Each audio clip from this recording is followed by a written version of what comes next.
What's up, y'all?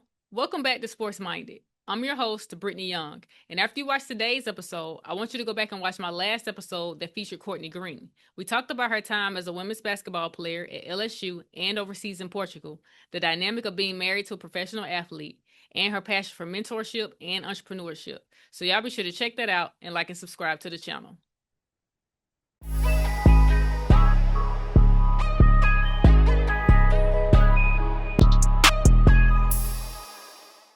Now let me introduce my guest. He's a Bessemer, Alabama native, former track, basketball, and football standout at Midfield High School, former football All-American at the University of Alabama at Birmingham, former NFL player for the Arizona Cardinals, Las Vegas Raiders, San Francisco 49ers, Buffalo Bills, and the Indianapolis Colts, former quality control and assistant wide receiver coach at Rice University, current speed and agility trainer, and coach for the CK Vikings in the Santan Youth Football League. Jamarcus JJ Nelson, welcome to the show. What's up, Britt? Thanks for having me.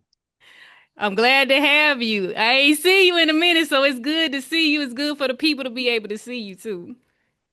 Absolutely, Britt. I'm kind of off the grid, but when you call and when you reach out and you need me, I'm there. I'm there for you. I appreciate that. I appreciate that. So first, I want to ask, how did you get the nickname the Jizzle Man? That's a good question. I got that I know I got it in college, right? And with the Jeezy song, Young Jizzle from the bottom of the map, and JJ the Jizzle Man, and I think one of my good friends, former teammates, Dre Marstella, he gave me that name, Jizzle Man. So ever since then, the Jizzle Man, JJ, all that just stuck with me. Okay, I thought it had something to do with your footwork and stuff on the football field too. Nah, no, okay. No, I think he just had a little swag to the name, and I end up using it as a Twitter name. And once you put anything on social media, now it's sticking it with you. Got you. So in the last interview we did, which was 10 years ago, we just talked about that before we got on here. You mentioned that you Right, it's a started. 10-year anniversary, right? It's It's a the 10-year 10-year anniversary. anniversary. It's the 10-year encore interview. So I believe I mentioned that you started playing your junior year in high school, but you talked about Little League. So did you play Hmm. in Little League as well? And you stopped? Yeah, I played the Bessemer Boys Club, the A.G. Gaston Bessemer Boys Club. And it was crazy. We was the Raiders. So I played when I was 6'7", all the way up until I got to 120. So I was like 12. And then I went to middle school. But yeah, I played football all my life until I got to middle school. Wasn't getting that much playing time, but I was on the team, you know. And so, that whole thing of, all right, once I get to high school, I know, with us in midfield, we don't have no freshmen or no JV. We don't have that luxury. So I'm not no sit on the bench type of person. So I just decided not to play and just play basketball. Okay, because I knew you played basketball in middle school and then of course in high school. So I was trying to see which one was your first love? Like between basketball and football, which one were you most passionate about growing up? I don't know. I was one of those people. I was just passionate about anything that I was playing at that particular time. I played soccer. I played basketball, football, of course. So everything that I was doing in that moment, I was just passionate about. And I was a kid, so it wasn't like, hey, I just want to do this or I just want to stick to that. It was like, no, it is that season and that particular time. That's what I'm gonna do, and I'm gonna do it to the best of my ability. Okay, so who encouraged you to get back on the football field once you were in high school during your junior year? It's crazy because when I was in Little League, I think my last year, I ended up quitting.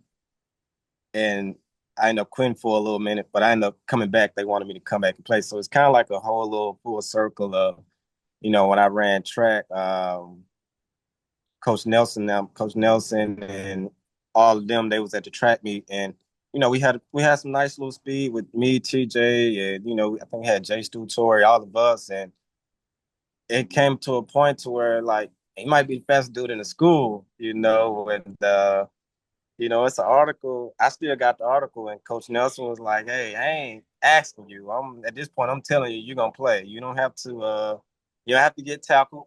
That's a good selling point, right? You don't have to get tackled. You could do some kick return, punt return, and just catch the ball and just run fast." So I told him, I said, "I don't know. We'll see. Just come out there for the spring, and if you like it, stay. If not, But at the end of the day, I knew if I was gonna go out there that I was gonna be pretty good. I was gonna be able to adjust and adapt pretty well. So we're gonna get back into football, but I wanted to talk about your time in track because you brought up Jay Stu, TJ Blackman, Justin Evans. Those are all guys who were on the track team. We didn't really have a track program at Midfield, but we had a team.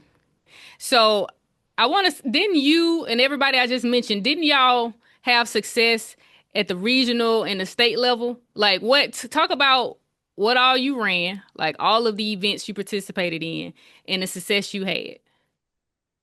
Yeah, so that first one I was talking about, TJ, Justin, and Tori, we was all on that first 4x1 team when Coach Nelson asked me to play football because I was the second lead, right? And Okay. so that was the first part of it. And I think that I qualified for the 100 that year. I didn't run the 200. I just did the 4x1 and the 100.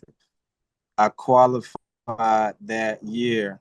I'm not sure if we qualified for the 4x1. I don't know what happened, but I know that we didn't have enough people to drive a bus down to Gulf Shores for the state, if that makes sense. Mm-hmm. Like a Okay. lot of people don't remember that. And so that next following year, I don't know if that was Coach Barber year or what, but I know that next following year, it was a lot of guys, like a lot of people. We kind of like did it like a recruit, man. Just come out there so, we can compete and so on and so forth. And so that's when we had JE, we had Marcus Jones, we had Mar Austin, it was just had people, and we end up qualifying for state again that year. I did the one and the two, and we ended up coming in third in the 4x1 that year, and I won the one and the 200. Okay. So your first year was on the Nelson. Second year was senior year was Coach Barber. Right, I know. I think that year because it was another year I won. Wait, How many trying to years did you remember participate in track? because I know we did it my tenth grade year. So I won it back to back my 11th and 12th grade year, but we did it my 10th grade year, but we didn't go down there. So Okay. I think my junior year was Coach Bob year. We went down there. We won state, and then that next year, I think I forgot his name. It was Coach Vaughn. Coach Vaughn. We went down there. I want to say that was my 12th grade year.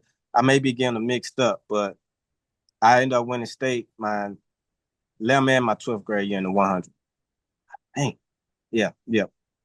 Okay. And what was your time in the 100? Do you remember? My junior year, I think I ran a 10.78, and I know my senior year, I ran a 10.4. Okay. So just And then going, go ahead. I, I won a 200 my senior year. I didn't win it my junior year because that was my first year running it. So my senior year, I ran the 200. I won state. I think I ran like a 21.7. Okay, so is it one of those things like you mentioned earlier, you just wanted to be involved in everything because I know basketball was already on the table. Then Coach Nelson mentioned football and you were participating in track, so you just wanted to do whatever just to stay active. That's why you were involved in all the sports.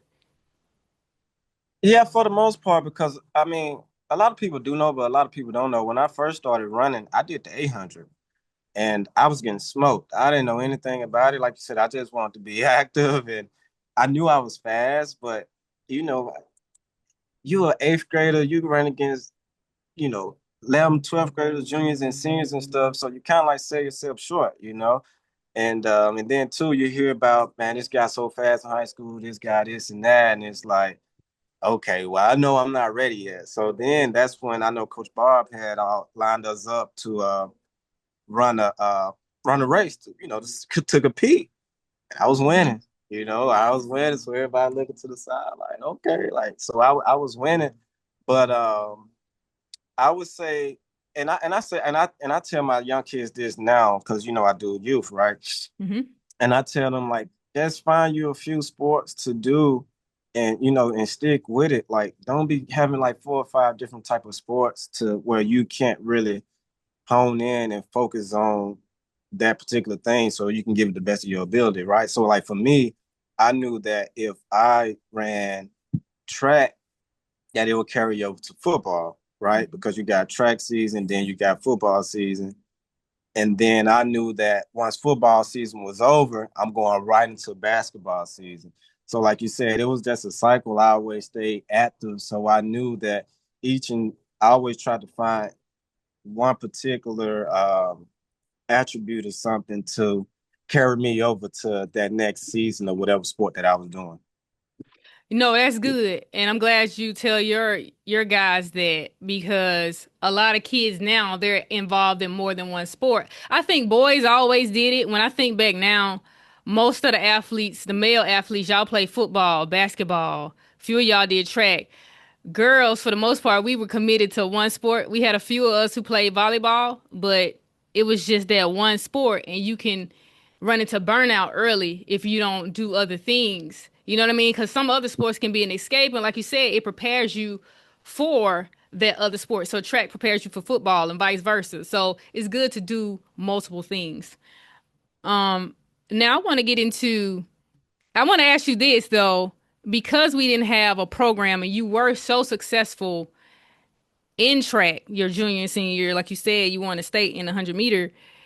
Do you think if you were aware of the opportunities that were available in track, if you knew you could qualify for the Olympics back in high school, would you have gone and tried to go compete? For sure, for sure. It's crazy. I'm glad that you said that because I would go to some of these track meets and run against these. Back then, we didn't have 7A, right? So these 6A and 5A schools, and they at that particular time they had their personal trainers and they had like their actual track coaches there. Like, no disrespect to but Hmm. Hmm. like and I'm sitting there, I'm just doing my little warm ups all by myself, and I'm preparing myself. It's like, nah, these people out here doing some Olympic sprinter type stuff while I'm just sitting here getting myself prepared that I know how to do, and I feel like if I had, like, you got to think about it, we practiced and we ran in a school parking lot, Hmm. so I'm running in tennis shoes and I'm not getting comfortable each and every day coming out of the blocks. I'm not getting comfortable each and every day knowing how to have a drive phase, knowing how to shoot my arms, drive my knees. And these are the things now that I'm teaching my student athletes at a young age, and this like stuff that I know now that I wish I knew as a high school. You see what Hmm. I'm saying? So having that, I feel like that I wish that I did have that, and I feel like I would have been further along to where I would have been comfortable going and trying to compete for the Olympics for sure. Yeah, I agree. Because like you said, it was just raw talent with y'all. We didn't have a track, like a real track. So it was just get it how you go. Go for what you know and do that. But I was watching the Olympics last year and I was really tapped into the track events and I was like, man, what JJ and TJ Blackman would have been able to do if they were there cuz y'all were moving. Y'all boys could go. Yeah. Y'all had that You running speed. you running 10-4s and 10-3 just off of raw talent. I'm barely even knowing how to come out of the blocks. And so now when you see these 6A dudes, 5A dudes that running a 10-3, like, come on, like, they're not faster than me, but they just have a better technique. They just have for the long fundamentals to just have that edge over you. Because, we run head to head. That's all I need. I see you breathing too hard, then I know I got to kick it into another gear. Now, when you go into four-way, which what I was in, Hmm. at that, I'm running by myself. You see what I'm saying? Like, if I'm running a 10-4, the next guy running a 10-8, 10-9. That's a gap. So, yeah, it was Hmm. kind of. So you know what I'm saying. So yeah. Well, talk your talk then, Jay. With that being said, what you think you would have been able to do with guys like Justin Gatlin or Usain Bolt? Because I know what their times were, but what you would have been able to do with them? I just would have been out there competing, bro. Hey, that's all I do is compete. I would have been out there competing. I can tell you that. Just compete, have fun, and being glad that I'm out there for the opportunity. Thank you, Lord, for the opportunity. I got you. I'm with you. Okay, so back to football. You played, like you said, your junior, senior years. At what point did you know football was going to be the meal ticket for you, or were you just waiting on opportunities in either basketball or football? Because, well, we just talked about track. You know, if something would have happened, it would have been great, but I don't think you were expecting it. But it was mainly basketball and football. So, what was your mentality around the next level for those sports?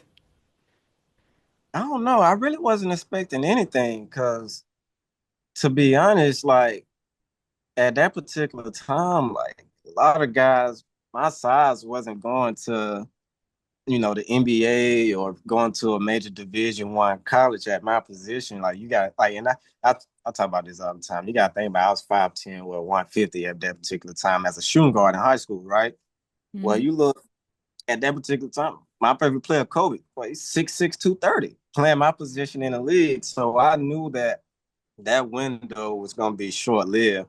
And so when I had the opportunity to play football, it's like, okay, well, if I do want to take this serious and go to the next level as far as college, I know that I have a better chance of doing this and making it to the league than basketball because I knew, like, I grew up playing football, so I knew that I was always fast. Didn't know how fast, right?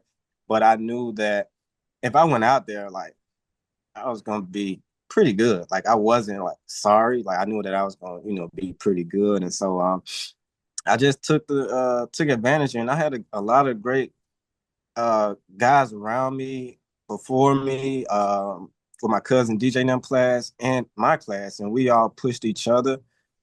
We was more like real deal brothers out at school, in the field house, and outside of all of that, So that kind of helped me, and we all pushed each other, and I think that's why we had so much success my senior year going to the third round of the playoffs. Okay, so at what point did you start getting looks in football and offers, and it's like, okay, this could really be something big for me at the next level? I would say I don't like that's a good question because I would say when I was when we was doing okay, so when we was doing the 7-on-7s during the summer, like like I said, it was like iron sharpening iron. We would always go out there and we would compete. We would do one-on-ones, and so that translated over into real competition against other schools. I remember this one particular time we went to Just Lanier, Bessemer, Alabama, and like 3 games, I had probably like 20 touchdowns. Like couldn't we couldn't be stopped. Like midfield as a whole with our skills, like we did pretty good. I think it was Shea Valley there and Just Lanier, and I think it was us. Hmm. And we were running past everybody. So once again, that translated over to the real season. And I think that our early on success of beating people and having coaches coming to the school and talking to us, getting us out of class, it's like, okay, I might have a real shot. So I think that it was like 2 or 3 games into my senior year, I was like, okay, I might have a shot at the next level. Not knowing what level, but at the next level. Because I know Mississippi Valley was coming, Alabama A&M, Tuskegee. Like, we had schools rolling in, then UAB came, and so on and so forth. So, yeah, I'll probably say, to answer your question, I'll probably say second or third game of my senior year. Okay, so besides UAB, did anybody else make you an offer? And what ultimately led you to UAB? Was it, okay, they were first, so I'm gonna be committed to them, or I just want to stay close to home so my family can get to my games and watch me play? So like those schools, like I think Tennessee State, um, Alabama A&M, Tuskegee, Mississippi Valley. Uh, I don't know if Alcorn, I can't remember, but those schools in UAB, and at that particular time, you got your grades, you got the ACT, you got at that point we had the exit exam. I don't know if they even have all that now, but to be honest, like those was one of those hurdles that I had to get over to, you know, let those offers come into fulfill. You know what I mean? And Mhm.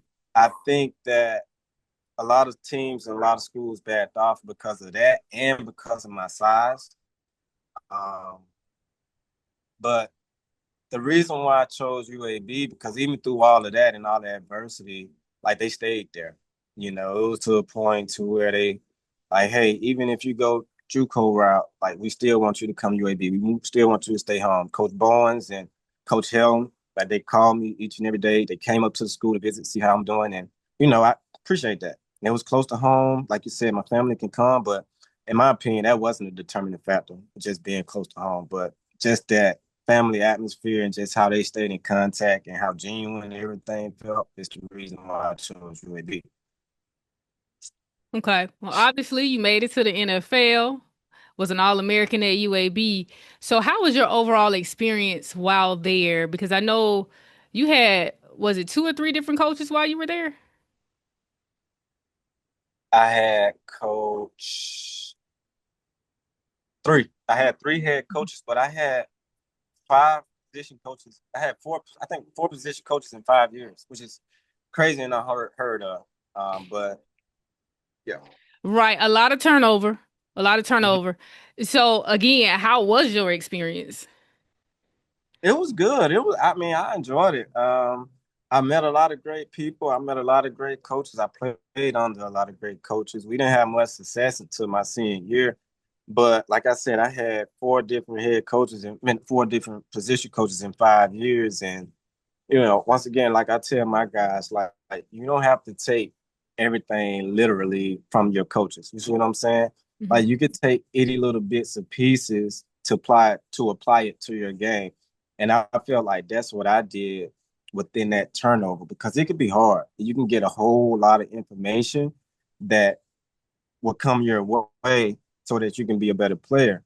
But my opinion, in order for you to be successful, is grab something away from them, and that way you can apply it to your game and really just hone in on it, and that'll make you a better player. Because if I try to do every single thing this coach tell me, every single thing this coach tell me, this and that, something gonna be coming contradicting. You know what I'm saying? It's like, well, he telling me this, but he told me this last year, and he told me like, you see what I'm saying? Mhm. So, like I tell my guys now, I might tell you something, and then when you go to your school, your receiver coach or position coach might tell you something. Well, come out here and you work on each and every one of them, and what you feel like best benefits you, apply it in the game. But make sure and understand that you fail out here in practice so that in the game you'll be prepared, if that makes sense. No, it makes sense. And you said you had the most success your senior year. Was that under Coach Bill Clark? Most success, it depends. Most success as a receiver, I would say my junior year. But I mean, when you think about overall accolades and putting it all together as a player, it was definitely my senior year. Right, and because I asked that because I'm gonna get into something. I think okay, because he came in your last year, didn't he, Coach Clark did. Yeah. Coach Clark? Okay, because I want to talk about UAB's program. You know, they parted ways with head coach Trent Dilfer last month after a 2-4 start. What do you think is going to take to get the team on the right track moving forward? Um, I Now I will say this: like I met Coach Trent, and he was a great, great guy. He was a great guy. I came home for a little minute, and man, he treated me and my kids like we was a part of the team. Hmm. And that's one thing that always stick to me, just how people treat me and my kids. That makes sense. And Hmm. it was a great experience. But I think that it will take I feel like it would take just somebody that's genuine. You know what I'm saying? Just somebody that know how to recruit, somebody that know how to be family oriented, because that's how it was when I was there. Because it can be hard nowadays, and that, Hmm. with the NIL and everybody want to play now. You got the transfer portal, social media. So it's hard. So if you have somebody that understand that aspect of it, I think that, and that could be any program, I think that you will be able to adapt pretty well. Okay, and like you said, the experience or the encounter you had with Coach Dilford was great, but you didn't play for him. You did play for Coach Clark. Do you think the program, and I know because he had the most success as a whole in program history over the course of his career. Hmm. Um, I was gonna ask, do you think the program will reach out to try to get him to come back? Because I think it was 2021, that was the last winning season. UAB went 9-4, and he retired in like June of 2022 before the season really started, to focus on his health. So it's some years later now.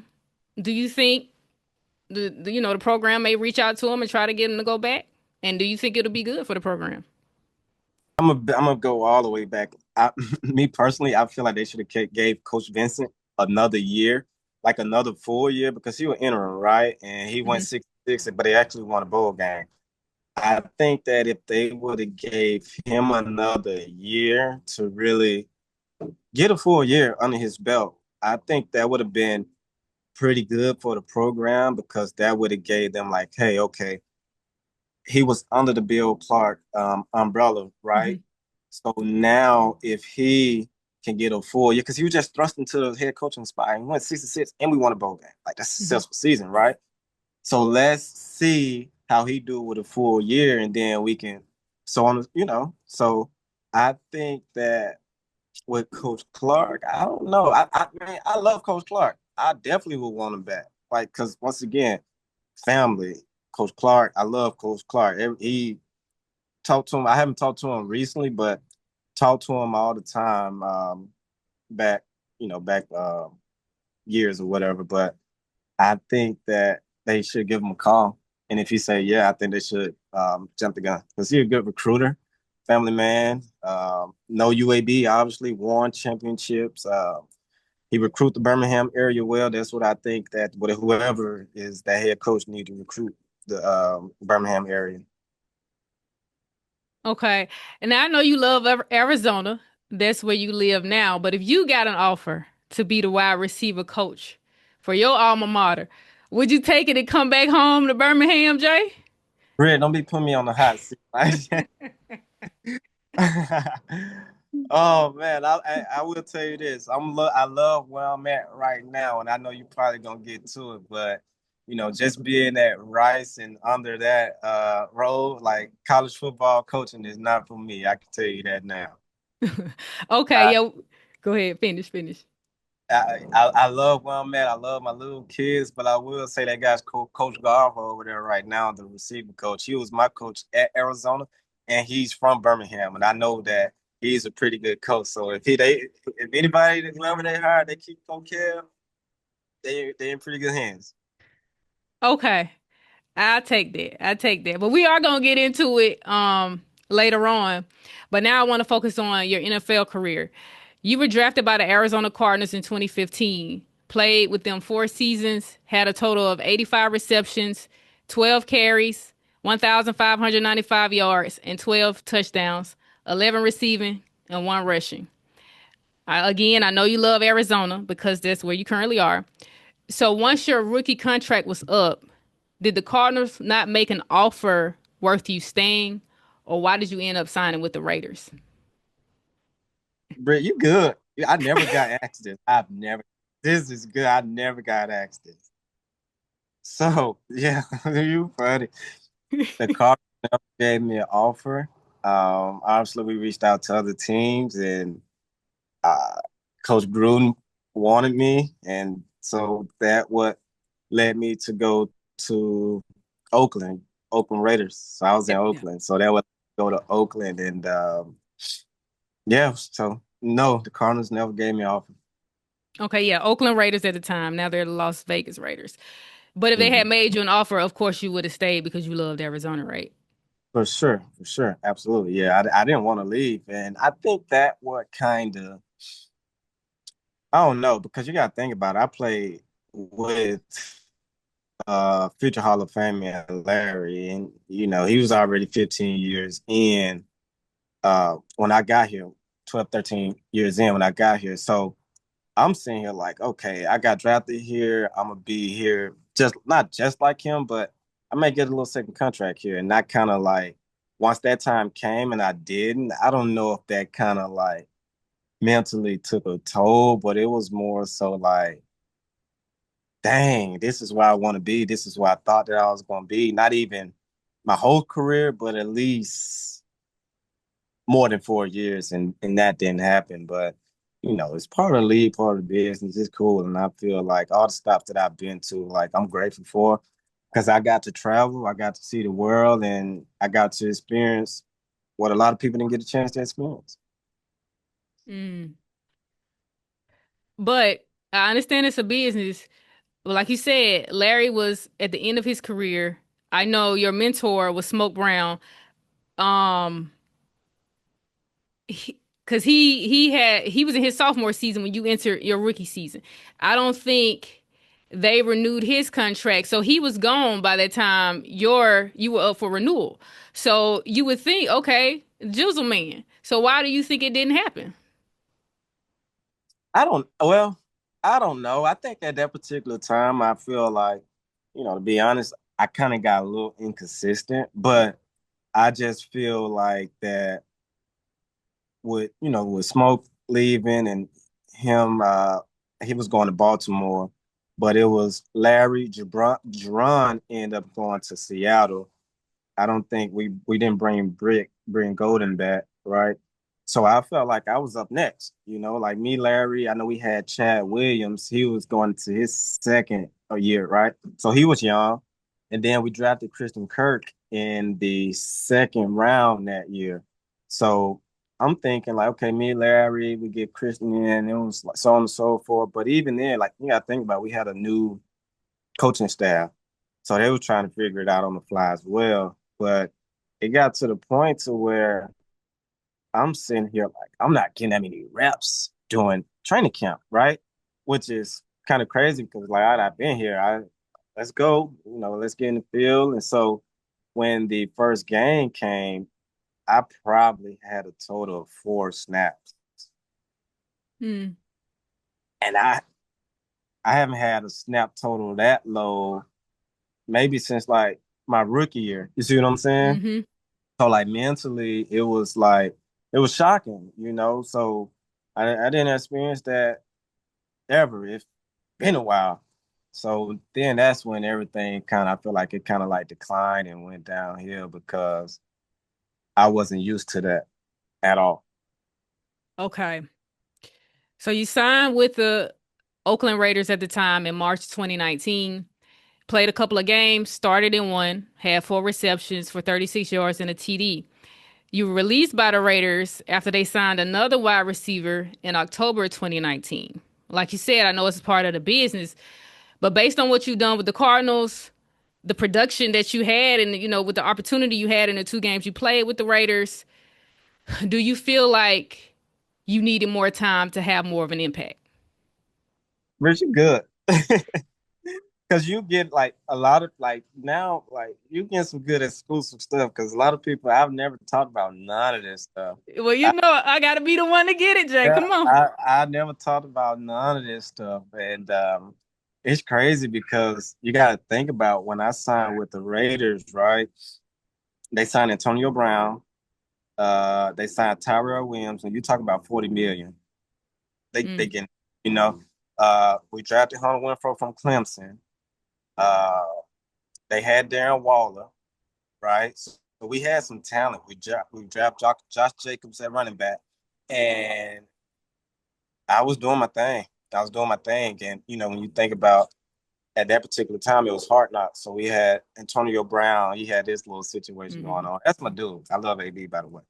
Um, he had this little thing going on. So that's when I was in the starting rotation, and I was doing well. Like, I was doing really well to a point where I was one of Gruden guys. You know, if anybody know if you want to Gruden guys, you're in good hands. But Mm-hmm.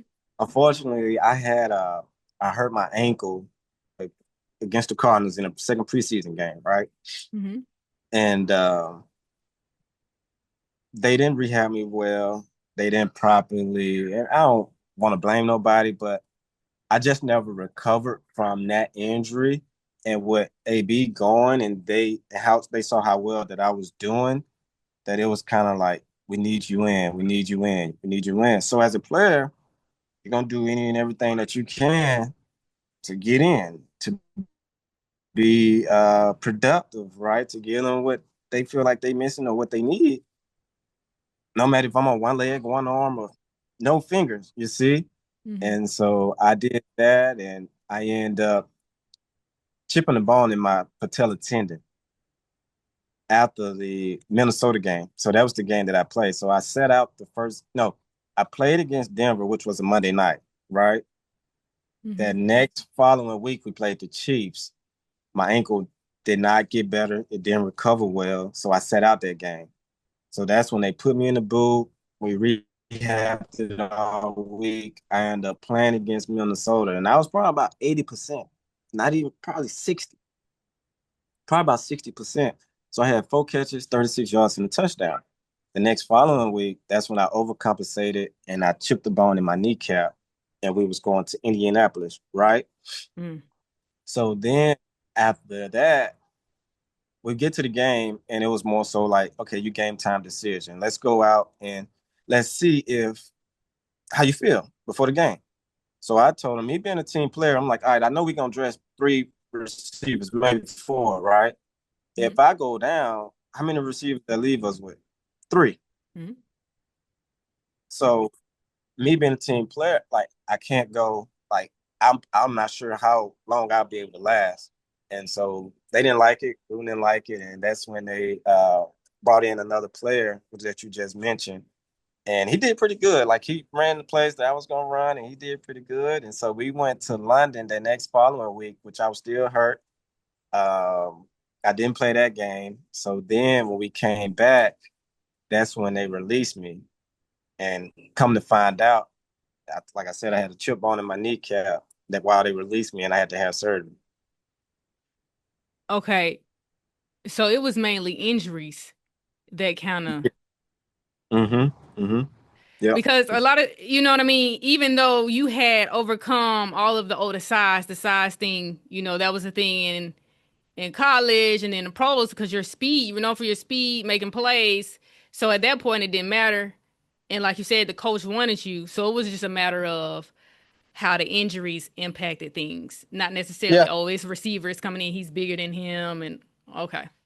It was all about availability at that point. And like I said, I was one of Gruden guys, and I'm gonna give you some good stuff. Mayock really didn't want me because I wasn't available, and they was at that particular point. It was like, hey, we win now. We need to win now because as you can see, it wasn't going that well at first, right? Hmm. So yep, it was more so availability and availability, and I wasn't there. Come to find out that I ended up having to have surgery, and that's one thing that I respect about Gruden. He never talked about my size.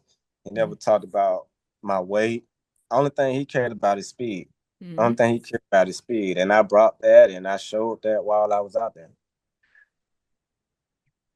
Okay, so after you were released by the Raiders, you ended up doing training camp with the 49ers, the Bills, and the Colts. Why do you think it didn't work out with any of those teams? So I went to the 49ers, right? Hmm. And I was coming off of surgery Okay. and it was during COVID. So I had to, it was like to the point to where I couldn't even, like, we couldn't go into the building to try out, right? Or even get a workout.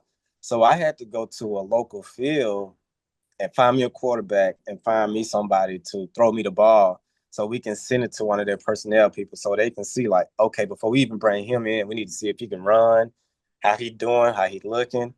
And I guess they like what I saw. So I guess they like what they saw. So I went and did a workout there. Once again, it was during COVID. So I had to sit in my hotel for 3 days before I even walked into the building and did my workout. Mm. So at that particular time, me, I had to walk and find me a field so that I wouldn't be stiff. I wouldn't be out of shape because, it don't take much to get out of shape. So I just wanted to make sure that I was fully prepared and that I was giving myself a chance of making a team. And I did that. I made the team. In less than 2 or 3 days, I was with the starting group. With the starting group, Garoppolo, we had Kittle, we had dudes. Debo was there, but I think he was hurt. Richie James was hurt. Brandon Ayuk. So I get thrust into the whole thing, and I haven't said in not one meeting, Britt. I haven't said in not one meeting Mm. because it was during COVID. So we couldn't. We had to sit in the visitors locker room. It was me and Tavon and Austin. We had to sit in the visitors locker room. We couldn't be around nobody for probably about a week. And so I'm learning on the fly. And like I said, I was handling my business, and I end up spraining my MCL. That's why I didn't work out. I ended up spraining my MCL. Um, Talked to Shanahan, talked to Lynch. They end up bringing me back to Arizona so I can rehab. Never went back. Okay, Never went. so okay, what about the Bills? So that was the injuries. The injuries plagued you. Do you feel like you hadn't really recovered? Like that injury was because of the previous injury? I don't know. I just maybe so. I just felt like I just started overcompensating. I don't know how, why, but it just started happening because even when I went to the Colts, and I think this is probably the determining factor. When I went to the Colts, at that particular time, it was like an uphill battle. It was an uphill battle because they had their guys and they had a set roster, but I was trying to go and shake some stuff up. You know what I'm Hmm. saying? But I ended up having I had pulled my groin when I was in Indy, and I had a sports hernia surgery on both of my groins, on both. And at that particular time, I think I didn't recover well after that. I just that was the determining factor. Like, okay, it's time for me to hang it up. So, but even then, I still was working out. I just, I was just naturally like that was my it was like, that was my everyday working out, being prepared each and every day, rehabbing. And so Buffalo called and they was like, just come in and get a workout in. I did a workout. They liked what they saw. They saw the speed. They didn't sign me. And that was like towards the end of the year. And no, this particular time, Buffalo's so I went to Buffalo. They I worked out. Then they brought me back home. Probably about a few days later, I went back to Buffalo, worked out again, and then they signed me. But you got to think about, Britt, all of this was during COVID, right? So, like, I would go to these cities and I would have to sit for about 5 days, a whole week before I even walked into the building. Mm. It was hard. It was hard. Like, I'm sitting in the hotel room waiting to go into the building. And even when I was in Buffalo, like, you're talking about 7 inches of snow. I got to figure out how I got to stay in tune. I got to stay in shape. I got to stay ready. I need to be sharp. I need to be sharp. But I'm in 7 feet of snow. Did other players have to do the same thing? Absolutely. Okay, so did they not have like indoor facilities for y'all to be more prepared? This is the NFL, so like you said, you're sitting in rooms so you could, you know what I mean, be ready when the time came. A lot of teams don't have indoor facilities, but Buffalo did. But here's the kicker. It was during COVID, so you had to be spread out. So they used their bubble for a locker room. You see what I'm saying? So Okay. even then, like I had to do my tryout outside. It was raining, 30 degrees, windy. You don't care.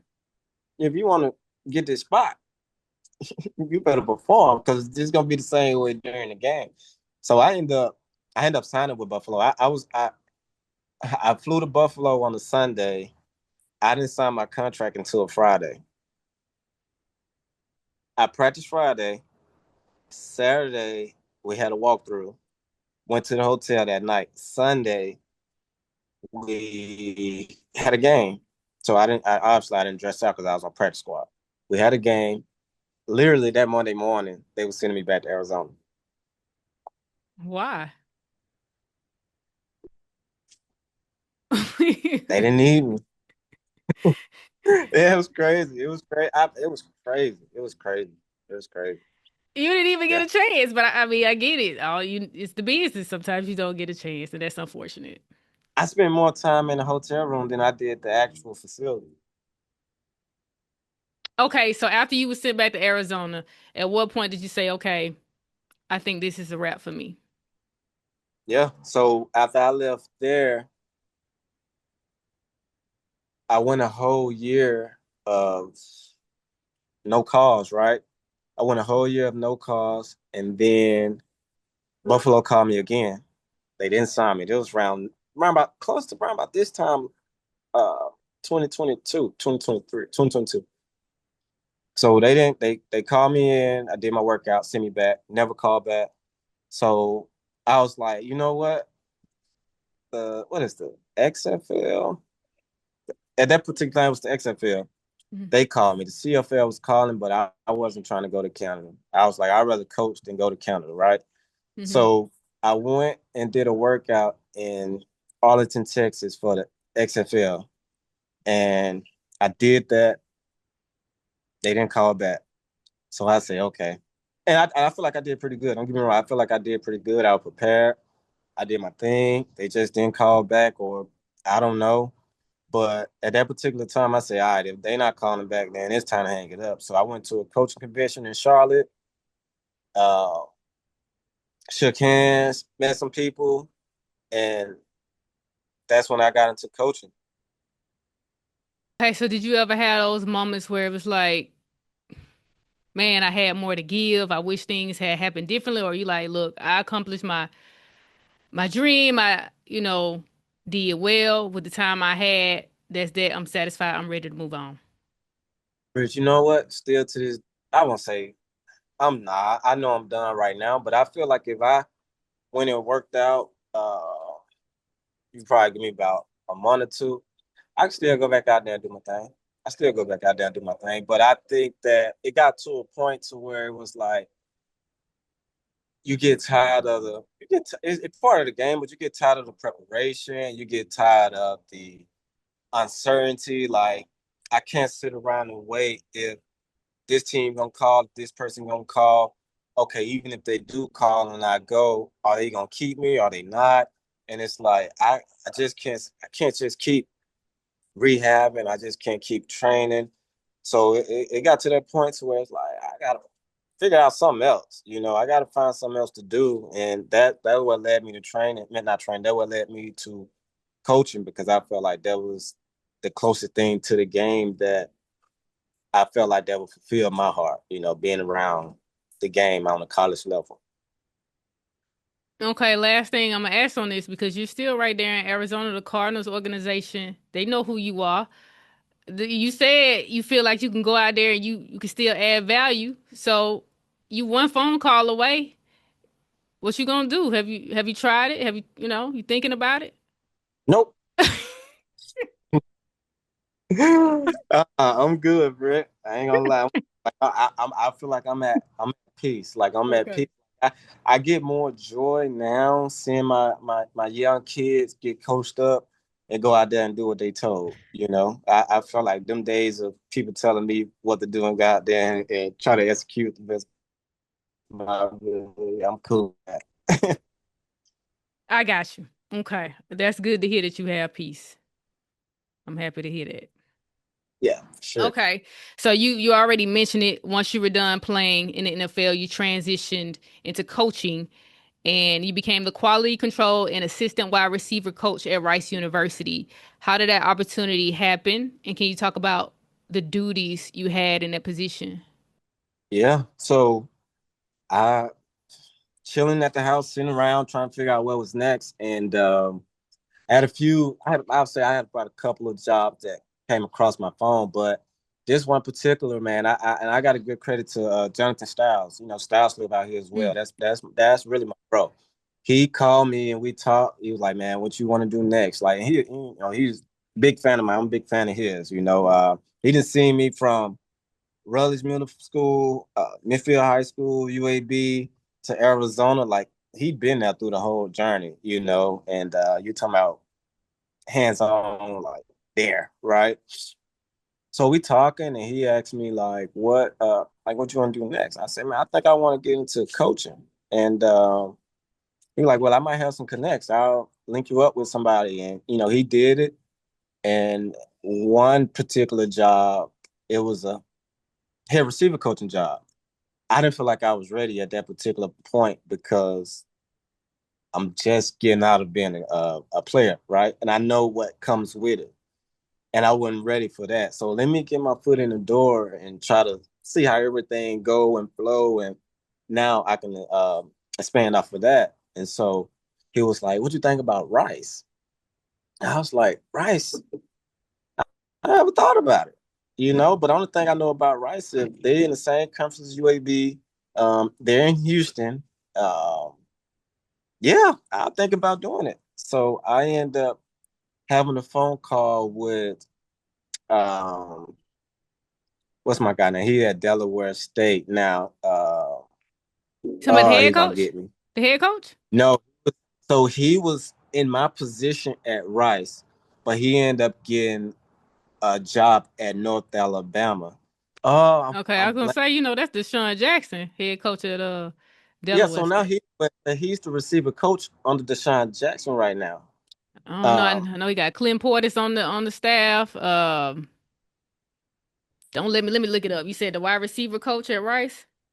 yeah, I'm blanking. That's my guy too. Like I'm blanking right now. I mean, not at no, Delaware State. Okay, hold on. Delaware State. Because he was at Rice. He was at what's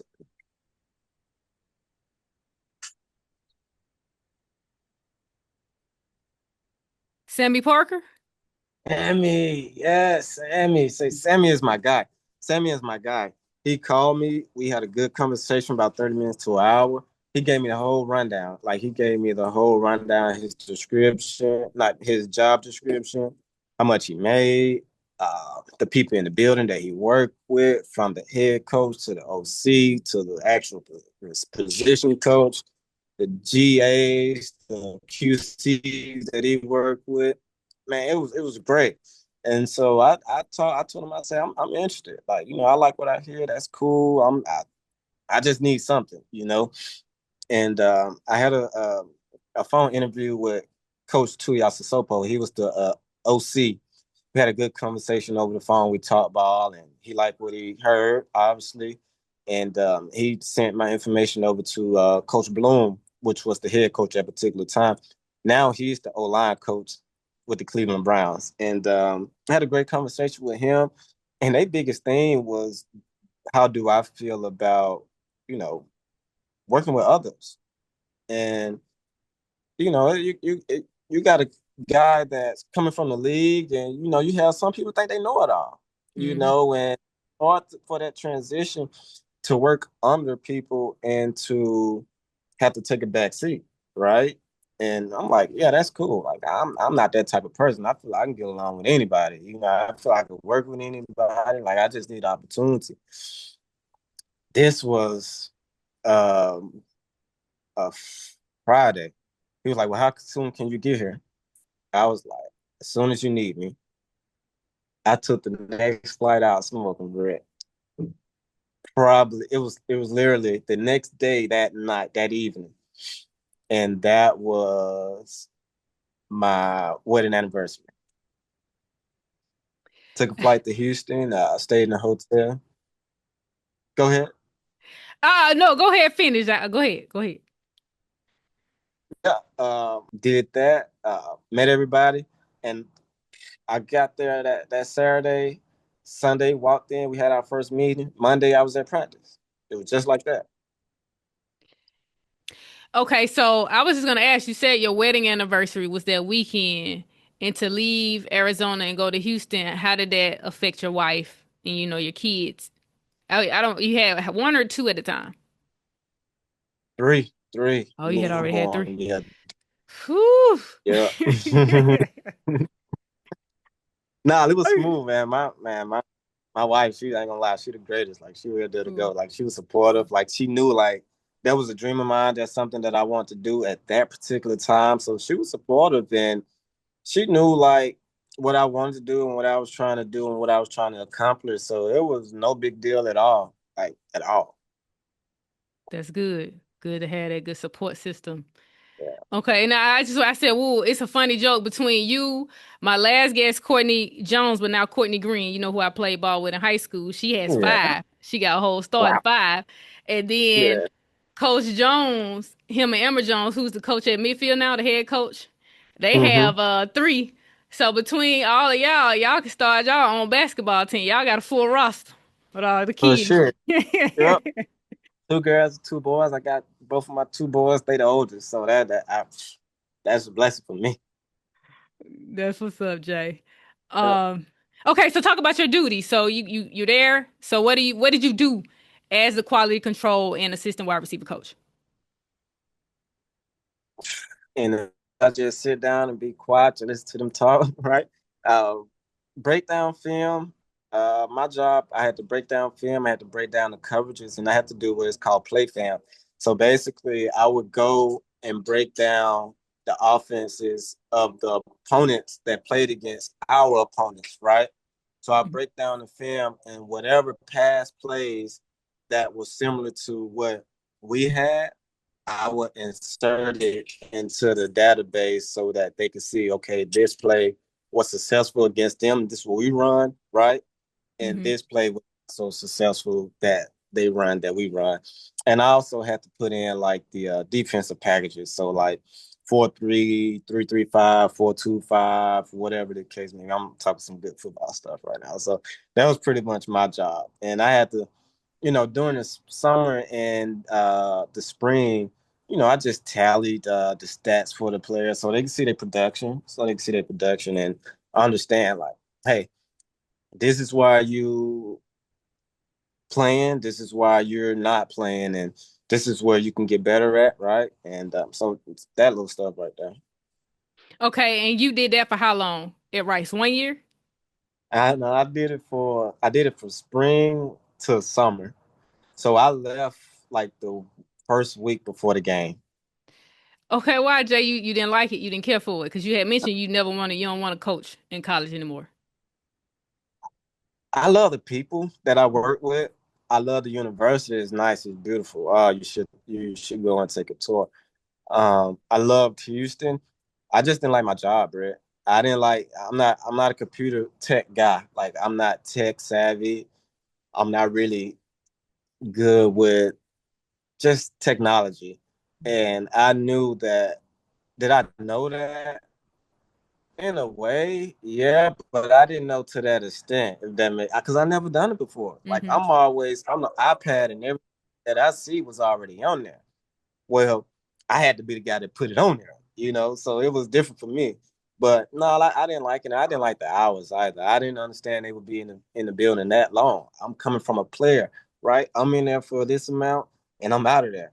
And nah, you there all day, every day. And like I said, I got three little ones, and at that particular time, three, one on the way. It was just hard. I couldn't be in the building that long, that much, and I salute the people that do it.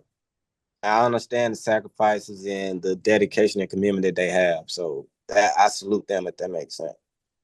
No, that's definitely understandable, but at least you tried it and you figured out that you didn't like it. So that's good. At least you got out of there before the Yeah. season started so somebody else could come in and fill that role and not leave during the middle of the season. Okay. Yeah. So from there, you went back to Arizona.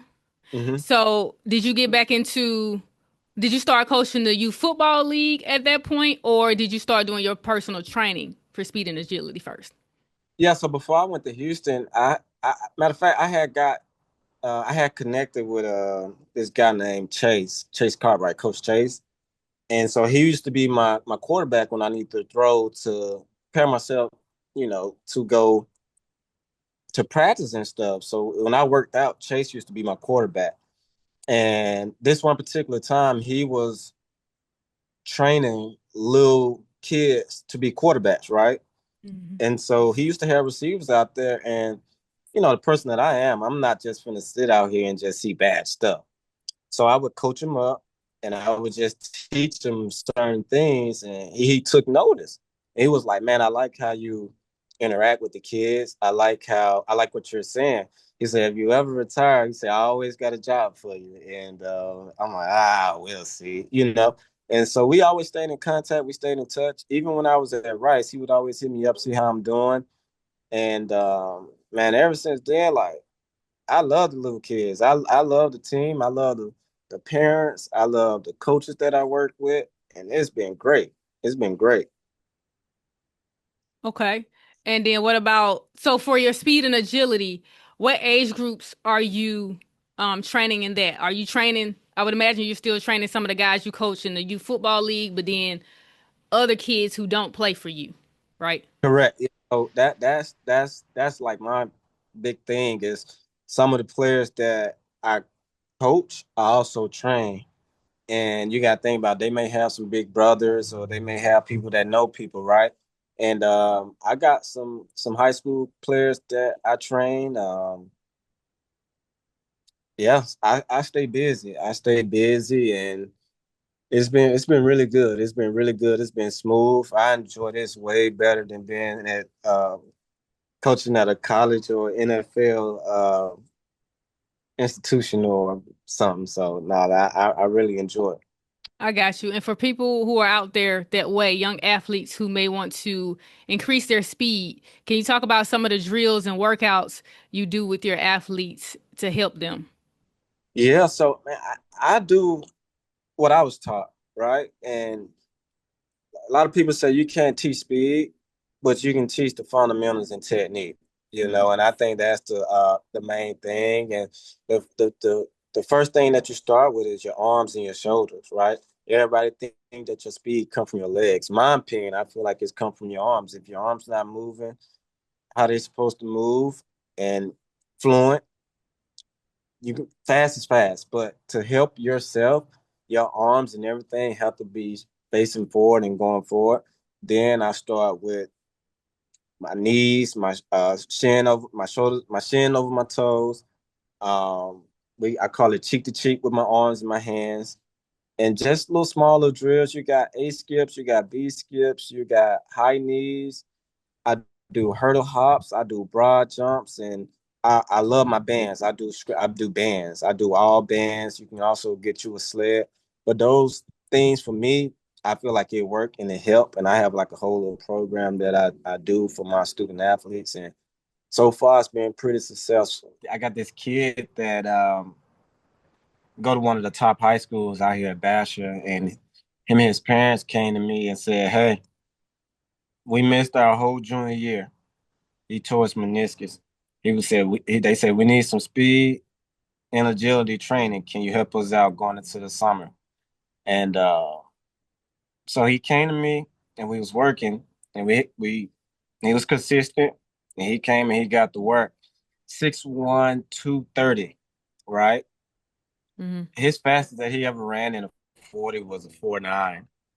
Um, the first camp that he went to, this is like 2 or 3 months after working with me. He ran a 4.59 at his first camp, college camp. The second college camp, he ran a 4.55. And the last college camp that he went to, he ran a 4.4 flat. So it was the progress and the work that he put in consistently with me.